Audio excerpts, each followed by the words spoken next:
ठट्टो मां खे अपडेट कंदा रिपोर्ट करे रहियो आहे ज़ाहिद अमीर जोखियो।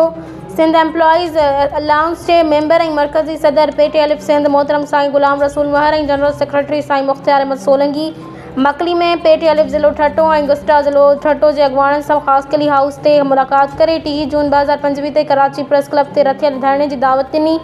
उन मौक़े ते PTLF ऐं गुस्टा ज़िलो ठट्टो जे अॻुवाणनि भरपूर जज़्बे सां धरणे में शिरकत जो ऐलान कयो, जिन में मोहम्मद शरीफ तुनियो, अलाउद्दीन ब्रोही, खमीसो खान शोरो, खैर मोहम्मद ब्रोही, कबीर खान ख़ासकली, गुलाम मुस्तफ़ा मेंगल, हैदर कलमती, मोहम्मद सरवर जोखियो, तुफ़ील अहमद मेमण, शाहिद हमीद मुग़ल, अकबर बलोच, इरफान कोहिस्तानी, रहीम बख्श समू, मोहम्मद अली शर ऐं सिकंदर अली कहियूं शामिल हुआ।